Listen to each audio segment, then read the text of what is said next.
എന്തായിരുന്നു പുത്തേഴ തമ്പിയുടെ ഒരു അഭിനയം? പാലും തേനും ഒഴുകുകയായിരുന്നല്ലോ ആ കൊച്ചുങ്ങളെ കുറിച്ച് പറഞ്ഞപ്പോ. ഈ മഹാപാപമൊക്കെ നീ എവിടെ കൊണ്ട് വെക്കൂടി? എന്റെ അലമാരയില്. എന്താ കൂട്ടത്തിൽ നിങ്ങളെ കൂടെ കയറ്റി വെക്കണം? 10 കാശ് കിട്ടാനുള്ള വഴി തെളിയുമ്പോ അത് മുടക്കാൻ അങ്ങ് നിന്നോളണം. ഒരു ഗുണത്തിനും ഇല്ലാത്ത മനുഷ്യൻ.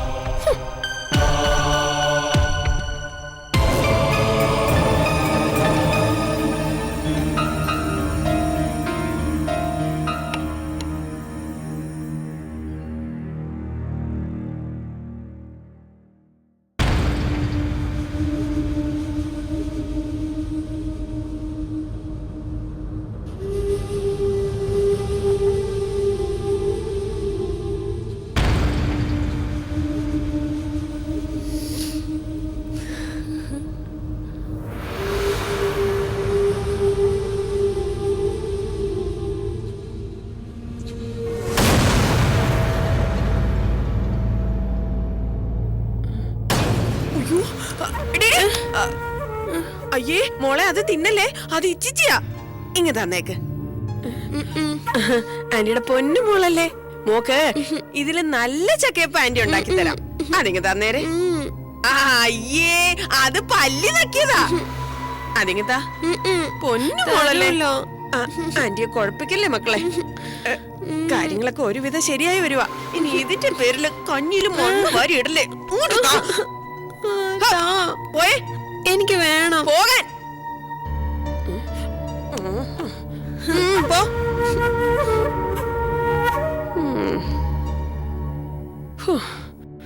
ഇപ്പൊ കംപ്ലീറ്റ് ചളകുളമായേനെ. ഏതു നേരത്താണാവോ എനിക്ക് ഇങ്ങനെ ഒരു ബുദ്ധി തോന്നിയത്. ഇനിയിപ്പൊ ഇത് കുഴിച്ചു മൂടാം. അംബികേ, ഇത് പൊളിഞ്ഞു.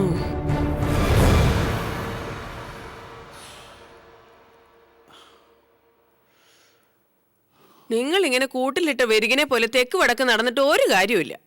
എല്ലാം തീരുമാനിച്ച സ്ഥിതിക്ക് ഇനി അതൊക്കെ എങ്ങനെ നടപ്പാക്കണമെന്ന് വേണം ആലോചിക്കാൻ.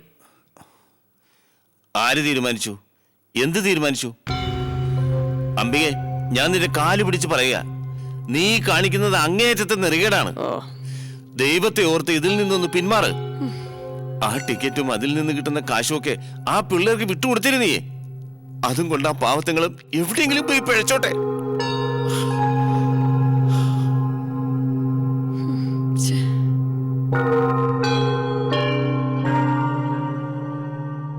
അങ്ങനെ എവിടെങ്കിലും പോയി പഴയ്ക്കാനല്ലോ അതുങ്ങളെ നിങ്ങളിങ്ങോട്ട് തൂക്കിയെടുത്തോണ്ട് വന്നത്.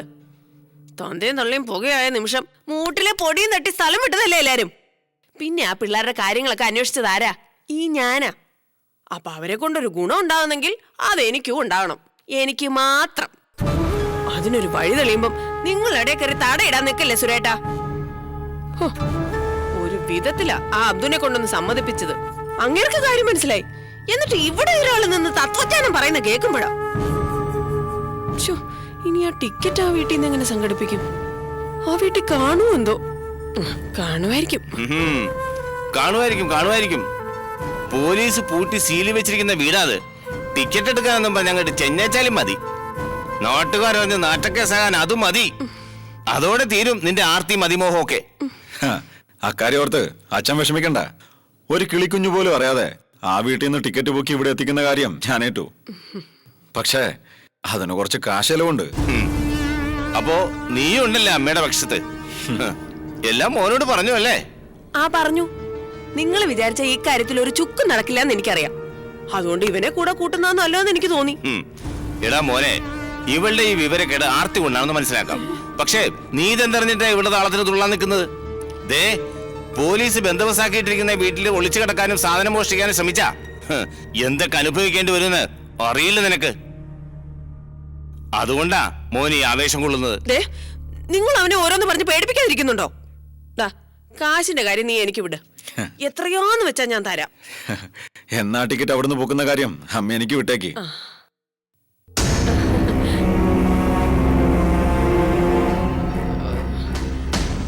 നിങ്ങൾ ഇവിടെ ഇരിക്കട്ടോ. ഇല തുടച്ചിട്ട് വിളമ്പി വെക്കുമ്പോ ഉണ്ണാൻ അങ്ങ് വന്നേക്ക്. ഉരുള ഉരുട്ടി ഊട്ടി തരാം ഞാൻ. എനിക്ക് വേണ്ടടി. ഉണ്ടാലും ആ ഉരുള ദഹിക്കില്ല. നീ നോക്കിക്കോ. ശ്ശോ, മോശം.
എന്താ എന്തു പറ്റി? ഞാൻ വന്നൊന്ന് അടുത്തിരുന്നാ കൂടി എന്തിനാ അലൻ ഇത്ര ഇറിറ്റേറ്റഡ് ആവുന്നേ? എനിക്കത് ഇഷ്ടമല്ലാത്തോണ്ട്. ഇഷ്ടമല്ലാത്തത് കൊണ്ടോ അതോ ഇഷ്ടപ്പെടാൻ വയ്യാത്തതുകൊണ്ടോ? തനിക്ക് എങ്ങനെ വേണമെങ്കിലും വ്യാഖ്യാനിക്കാം.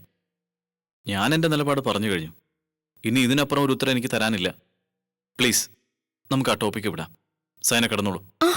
നോ, ഇങ്ങനെ ഒഴിഞ്ഞു മാറിപ്പോവാൻ ഞാൻ സമ്മതിക്കില്ല. എത്ര നാൾ അലൻ എന്നിൽ നിന്ന് ഇങ്ങനെ ഒഴിഞ്ഞു മാറി നിൽക്കും?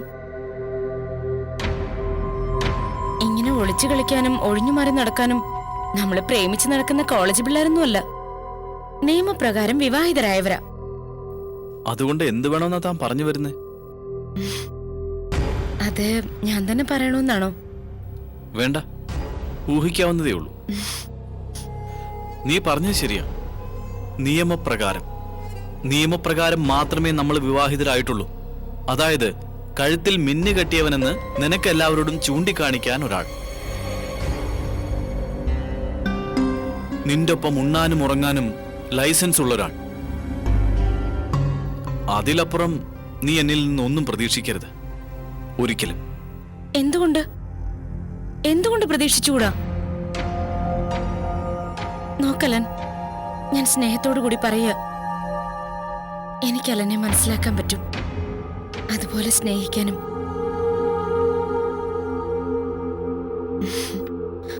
എനിക്കറിയാം അത്ര പെട്ടെന്ന് അലൻ എന്നെ ഉൾക്കൊള്ളാനാവില്ലെന്ന് എനിക്കറിയാം. ഗായത്രിയുടെ ഓർമ്മകളിൽ നിന്നും സൈന എന്ന ഭാര്യയുമായി പൊരുത്തപ്പെടാൻ സമയവും സാവകാശം എടുക്കുമെന്ന് എനിക്കറിയാം. പക്ഷേ അതിനെ അലൻ കൂടി മനസ്സ് വെക്കണം. മനഃപൂർവ്വം മറന്നു കളഞ്ഞേക്കണം എല്ലാം.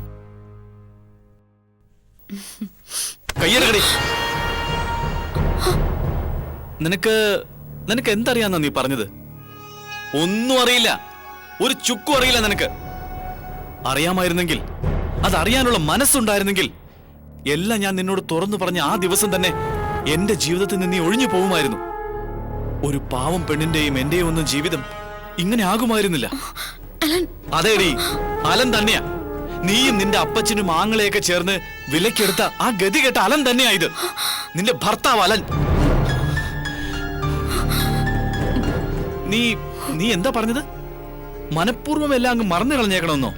ഇല്ലടി, അലൻ ജോസഫിന്റെ നെഞ്ചും കൂട്ടിൽ അവസാന ശ്വാസം നിലയ്ക്കുന്നവരെ ദാ അവൾ ഇവിടെ ഇതിനകത്തുണ്ടായിരിക്കും. അവളെ മറന്ന ഈ അജോ മരിച്ചെന്നാടി അതിനർത്ഥം. അലൻ ഒന്ന് പതുക്കെ, അപ്പുറത്ത് പാപ്പച്ചനും ബെന്നിച്ചാനും ഒക്കെ ഉണ്ട്. കേൾക്കട്ടെടി, എല്ലാവരും കേൾക്കട്ടെ. അപ്പനും മോനും ഒക്കെ അറിയട്ടെ നിനക്ക് വേണ്ടി വിലക്കെടുത്തത് ഒരു വിഴുപ്പ് ഭാണ്ഡത്തെയാണെന്ന്. അറിയട്ടെടി അവര്.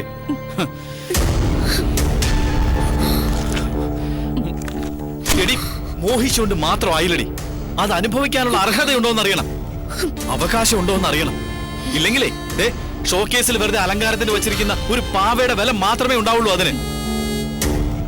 നോക്ക്, നിന്റെ ഒപ്പം ഭർത്താവ് ഉദ്യോഗസ്ഥനായി എവിടെ വേണമെങ്കിലും ഞാൻ വരാം. ആരുടെ മുന്നിലും പ്രദർശനത്തിന് വേണ്ടി നിന്ന് തരാം. നീ കൊട്ടുന്ന താളത്തിനൊക്കെ തുള്ളി തരുകയും ചെയ്യാം. പക്ഷേ ഈ റൂമിന്റെ ലോക്ക് വീണ് കഴിഞ്ഞാ ആ നിമിഷം അഴിച്ചു വയ്ക്കും ഞാൻ എന്റെ ഈ നാണം കെട്ട വേഷം. പിന്നെ പിറ്റേന്ന് ഈ വേഷം എടുത്ത് അണിയുന്നത് വരെ ഞാൻ പഴയ അലൻ ജോസഫ് തന്നെ ആയിരിക്കും. അങ്ങനെ ആവാൻ എനിക്ക് കഴിയൂ. മനസ്സുകൊണ്ടോ ശരീരം കൊണ്ടോ പോലും ആഗ്രഹിച്ചു പോവരുത് നീ എന്നെ. അതാടി ഞാൻ നിനക്ക് തരുന്ന ശിക്ഷ.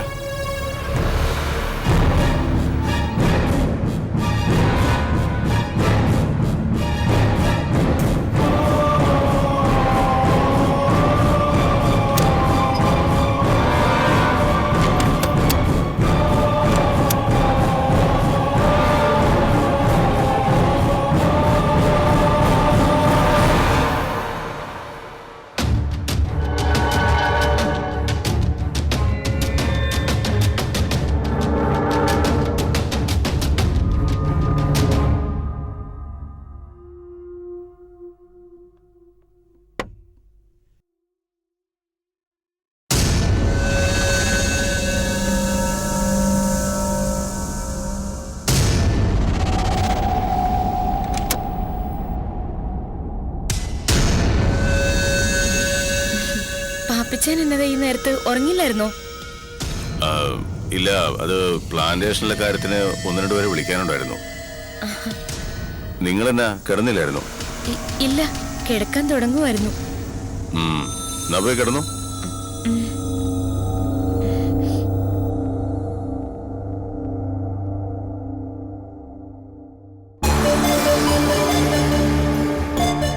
നമ്മൾ തിരക്കിട്ടെടുത്തൊരു തീരുമാനം പാളിപ്പോയോടി മോളെ. പാപ്പിച്ചാൻ എന്നെ അങ്ങനെ ചോദിച്ചേ? വേണ്ട, നീ എന്നെ അങ്ങനെ ഒളിക്കൊന്നും വേണ്ട. എനിക്ക് ചിലതൊക്കെ മനസ്സിലാവുന്നുണ്ട്. അവൻ ഇപ്പോഴും നിന്നോട് ഇടം തിരിഞ്ഞു നിൽക്കുകയല്ലേ?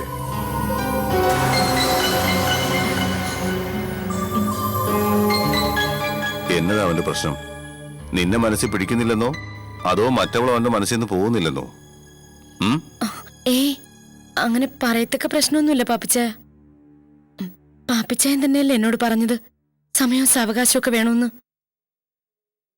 അലൻ എന്നെ ഇഷ്ടപ്പെടുമെന്നുള്ളത് എനിക്ക് ഉറപ്പാ. കാത്തിരിക്കാനും ഞാൻ ഒരുക്കോ.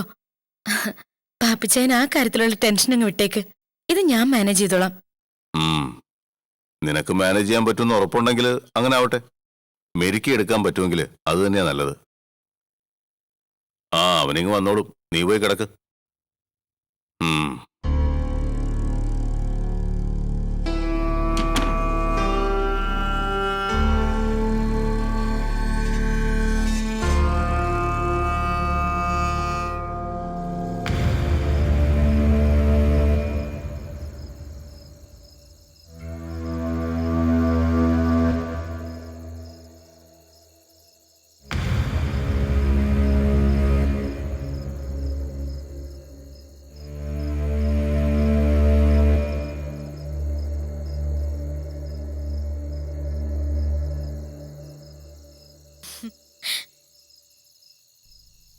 എന്താ മാഷേ, കഴിഞ്ഞില്ലേ ഇതുവരെ? വന്നിടുന്ന് ഉറങ്ങാൻ നോക്ക്. എന്താ എന്താ നിനക്കിനി വേണ്ടത്? ഞാൻ എപ്പോ കിടക്കണം എപ്പോ ഉറങ്ങണം എന്നൊക്കെ ഞാൻ തന്നെ തീരുമാനിച്ചോളാം. You just leave me alone. പതുക്കെ മതി. മുൻപ് കാഴ്ചവെച്ച പ്രകടനത്തിന്റെ ബാലൻസ് ആണ് ഇവിടെ ഉദ്ദേശിക്കുന്നതെങ്കിൽ അത് വേണ്ട. കൊള്ളാം, നന്നായിരുന്നു പെർഫോമൻസ്. നല്ല ഇമ്പാക്റ്റ് ആയിരുന്നു. ഗായത്രി എന്ന സുന്ദരിക്കുട്ടി എത്ര ആഴത്തിലാ നിങ്ങളുടെ മനസ്സിൽ പതിഞ്ഞു കിടക്കുന്നതെന്ന് ആ ഒരു ഒറ്റ പ്രകടനം കൊണ്ട് തന്നെ എനിക്ക് ബോധ്യായി. അതിനെനിക്ക് നിങ്ങളോട് നന്ദിയുണ്ട്. നിങ്ങളോട് മോഹൻ തോന്നിയിട്ടില്ല എന്ന് പറഞ്ഞാൽ അത് കള്ളമായിരിക്കും. തോന്നിയിരുന്നു. പക്ഷേ നിങ്ങൾ ആരാ എന്താന്നൊക്കെ അറിഞ്ഞു കഴിഞ്ഞപ്പോ ആ ആവേശവും താല്പര്യവുമൊക്കെ താനെ അങ്ങ് കെട്ടടങ്ങിയതാ. എന്നിട്ടും പിന്മാറിയില്ല ഞാൻ. സ്വന്തമാക്കിയതൊരു വാശിപ്പുറത്ത് തന്നെയാണെന്ന് കൂട്ടിക്കോ. അതെന്റെ ആവശ്യമായി പോയതുകൊണ്ട് മാത്രം. ഗായത്രി മേനോനെ അല്ലാതെ ലോകത്ത് വേറെ ഏത് പെണ്ണിനെ നിങ്ങൾ സ്നേഹിച്ചിരുന്നെങ്കിലും വിട്ടുകൊടുക്കുമായിരുന്നു ഞാൻ നിങ്ങളെ. സയനം മനസ്സറിഞ്ഞു കൊടുക്കുന്ന ഒരു ഭിക്ഷയായിട്ട്. പക്ഷെ ഇവിടെ നിങ്ങൾ എനിക്കൊരു ആവശ്യമായി പോയി. ഞാൻ ആഗ്രഹിച്ചില്ലെങ്കിലും അർഹിക്കുന്നില്ലെങ്കിലും നിങ്ങളെ എനിക്ക് വേണമായിരുന്നു. നിങ്ങളുടെ ഭാഷയിൽ പറഞ്ഞാൽ ഷോക്കേസിൽ വെക്കാനുള്ള ഒരു പാവയായിട്ട് തന്നെ. പിന്നെ ഞാൻ നിങ്ങളോട് പറഞ്ഞില്ലേ എല്ലാം മറക്കാൻ ശ്രമിക്കണമെന്ന്. മനഃപൂർവ്വം ഒന്ന് പരീക്ഷിച്ചു നോക്കിയതാ മാഷേ. ആ പ്രലോഭനത്തിൽ നിങ്ങൾ വീടില്ല എന്നും മനസ്സിലായി. കൊള്ളാം. അലൻ ജോസഫ് എന്ന കാമുകന്റെ വിൽപവറിന് മുന്നിൽ സൈനയുടെ ഒരു ഹാറ്റ്സ് ഓഫ്. പിന്നൊരു കാര്യം, ആ ബെഡ്റൂമിന്റെ 4 ചുവരുകൾക്കുള്ളിൽ മതി നമ്മുടെ പ്രകടനം. ആ റൂമിന് പുറത്ത് നമ്മൾ നല്ല ഭാര്യ ഭർത്താക്കന്മാരായിരിക്കണം. അല്ലെങ്കിൽ അതിന്റെ ഭവിഷ്യത്ത് അനുഭവിക്കേണ്ടി വരുന്നത് നിങ്ങൾ മാത്രമായിരിക്കില്ല. ആർക്കു വേണ്ടിയാണോ നിങ്ങളെ ത്യാഗം സഹിച്ചത് അവർക്ക് കൂടി അതിന്റെ ഫലം കിട്ടാതെ പോകും. ഓർമ്മ വേണം. അതുകൊണ്ട് അധികം നിന്ന് മഞ്ഞുകൊള്ളാതെ വന്ന് കിടക്കാൻ നോക്ക്. എനിക്ക് റൂം ലോക്ക് ചെയ്യണം. ഒരേ ബെഡിൽ ഉറങ്ങുകയും ഉണരുകയും ചെയ്യാം, രണ്ടും മനസ്സുമായി.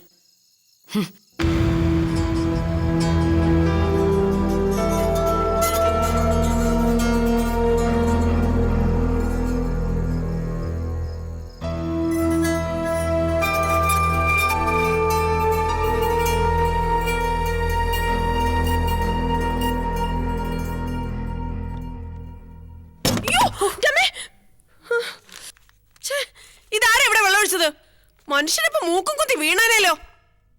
എടി, ആരാ തറയിൽ വെള്ളം ഒഴിച്ചതെന്ന്? എനിക്കറിയില്ല. എന്റെ ഒന്ന് കടിയത്തില്ല. അതങ്ങ് തുടച്ചു കളഞ്ഞേ, അല്ലെങ്കിൽ ആരെങ്കിലും നടുവും തല്ലി വീഴും. ഗൗരി, എടി ഗൗരി, നീ എന്തിനാടി അവളെ വിളിക്കുന്നത്? അമ്മയല്ലേ ഇപ്പം പറഞ്ഞത് തറ ക്ലീൻ ചെയ്യാൻ. ഓ, ഞാൻ പറഞ്ഞതേ നിന്നോടാ. നിനക്കെന്താ തുടച്ചാല്? ഏതു നേരം പുസ്തകവും കെട്ടിപ്പിടിച്ചിരിക്കാതെ എന്തെങ്കിലുമൊക്കെ വീട്ടു ജോലി ചെയ്താൽ ഒരു കുഴപ്പമില്ല. വലിയ പഠിപ്പുകാരി വന്നിരിക്കുന്നു. എടി പോടി.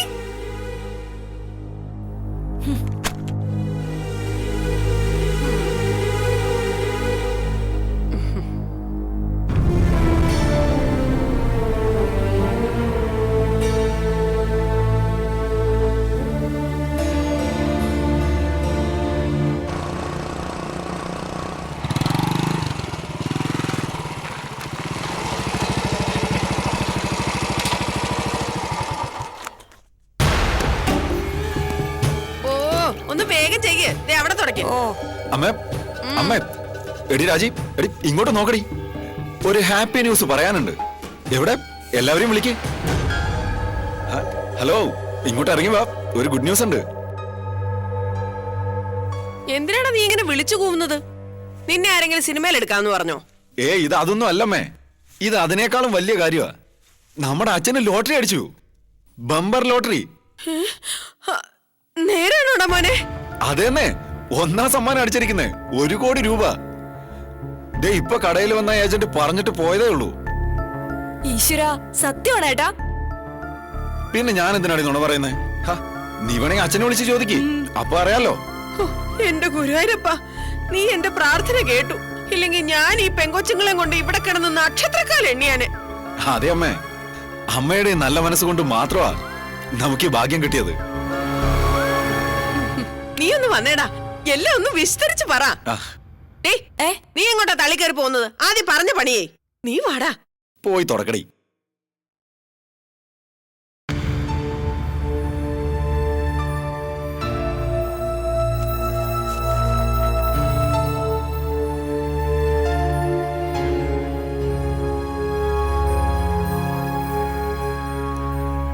എന്താടാ മോനെ, സംഗതി കിട്ടിയോ? പറ. എന്റെ പ്രകടനം കണ്ടിട്ട് അമ്മയ്ക്ക് എന്ത് തോന്നുന്നു? സാധനം കിട്ടിയെന്നോ അതോ കിട്ടിയില്ലെന്നോ? ഓ, എന്നെ ഇങ്ങനെ ആദ്യം കേട്ടാതെ നീ ഒന്ന് പറ മോനെ. എന്തായി? കാര്യം നടന്നോ? ഐശ്വര്യത്തിന്റെയും സൗഭാഗ്യത്തിന്റെയും നാളുകളുടെ കടന്നുവരവ് അറിയിച്ചുകൊണ്ട് ദാ നിങ്ങളുടെ മുന്നിലൂടെ കടന്നു വരുന്ന ഈ വാഹനത്തിൽ നിന്നും ഒരു കേരള സ്പെഷ്യൽ ബമ്പർ വാങ്ങൂ, കോടീശ്വരിയാകൂ. അയ്യോ, എന്റെ കൃഷ്ണ ഗുരുവായൂരപ്പ. ഈ വിനയനൊരു കാര്യമറ്റാ. അത് നടത്തിത്തരുമെന്ന് ബോധ്യമായോ പുത്തേടെ തമ്പിക അമ്മയ്ക്ക്? സമ്മതിച്ചടാ മോനെ, നീ മിടുക്കൻ തന്നെ. സത്യം പറഞ്ഞ നിനക്ക് ഈ ടിക്കറ്റ് തപ്പിയെടുക്കാൻ പറ്റുമെന്നുള്ള ടെൻഷനായിരുന്നു എനിക്ക്. രാത്രിയിൽ ആരും അറിയാതെ വീട്ടിൽ കയറിപ്പറ്റാൻ കുറെ പാടുപെട്ടു. ടിക്കറ്റ് മേനോന്റെ മേശ തന്നെ ഉണ്ടായിരുന്നു, അതുകൊണ്ട് അധികം തപ്പേണ്ടി വന്നില്ല. ആ പിന്നെ ഒരു 25,000 രൂപ രാവിലെ തന്നെ ഇങ്ങ് തന്നേക്കണം. എന്റെ ഒപ്പം 4 ഫ്രണ്ട്സും ഉണ്ടായിരുന്നു രാത്രി കാവല് നിൽക്കാൻ. അവന്മാർക്കൊരു ഗംഭീര ട്രീറ്റ് കൊടുക്കണം. അതൊക്കെ ഈ അമ്മ തരാടാ. 1 കോടി കിട്ടാൻ പോകുന്നിടത്ത് 25-30 പോയാലെന്താ? ശ്ശോ, എനിക്ക് ഇപ്പോഴും വിശ്വസിക്കാൻ പറ്റുന്നില്ല. സുരേട്ടാ, ദേ ആ ടിക്കറ്റ് ഇവൻ പോയി സംഘടിപ്പിച്ചതാ. ദേ ഇനിയെല്ലാം നിങ്ങളുടെ കയ്യിലാ. ആർക്കും ഒരു സംശയത്തിന് ഇട കൊടുക്കരുത്. തകർത്തങ്ങ് അഭിനയിച്ചേക്കണം, എന്നാലേ എല്ലാവർക്കും വിശ്വാസമാകൂ. എന്നെ എന്തിനാടി ഈ കൊടിഞ്ചതിക്ക് കൂട്ടു വിളിക്കുന്നത്? ഒക്കെ മോനും നീയും കൂടി അങ്ങ് ആയിക്കോ. ഒരപേക്ഷയുണ്ട്, അന്യന്റെ മുതല് അങ്ങ് അടിയേറ്റം വരെ കൈയിട്ട് വരാൻ നോക്കരുത്. ഒരു ഇത്തിരിയെങ്കിലും ആ കുഞ്ഞുങ്ങൾ കൂടി കൊടുത്തേക്കണം. അത്രയെങ്കിലും ദയ കാണിക്കണം ആ പാവങ്ങളോട്.